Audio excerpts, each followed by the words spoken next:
Hello everybody and welcome back to the barn. Today I want to talk about the correct way to back up in showmanship. So many times I see it and it looks okay. I mean, it doesn't look bad, but it lacks sparkle. So I want to address today what is the difference between an okay to an average back to a really good crisp one. We've all seen it and we want to be there. So let me show you what the judges are looking for. In showmanship or even in hand trail, I like to see a crisp back. I don't want to see it out of control like the horse is trying to get away from you, but I also don't want to see you dragging them along. Two pet peeves of mine, it doesn't make for a pretty picture. I want to see a responsive horse and I want to see them level. So let me show you what I mean. So when I'm backing up, I'm going to have my shoulders square to the horse. And my feet should be square as well. And sometimes that leads to the horse drifting one way or the other if you have your body twisted. Watch out for that. So my shoulders are square, pull his head down. I want to make sure his whole top line is pretty level if his head's too high or even too low. So then, just like I do everything, I'm going to warn him.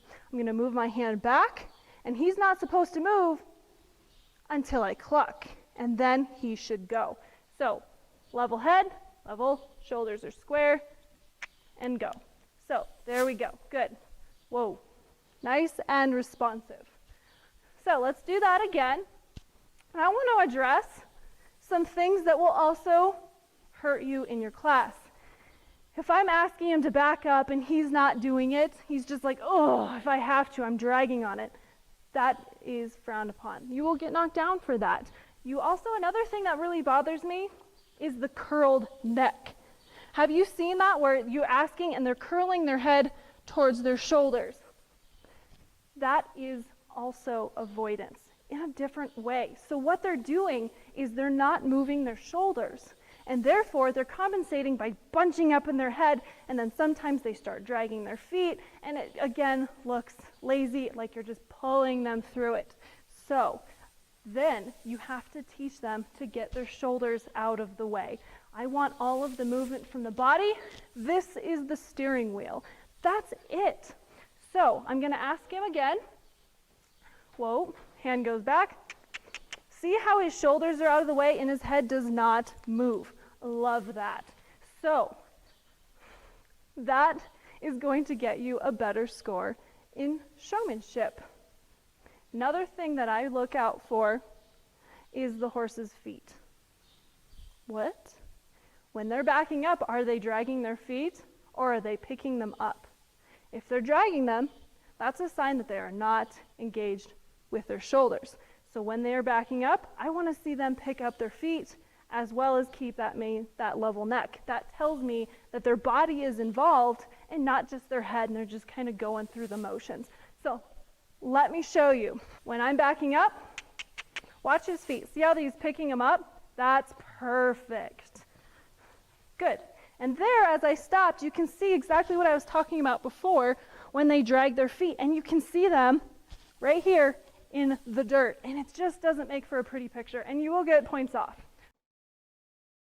Let's do it again. Whoa. Ask. There. Look at how pretty that is. Whoa.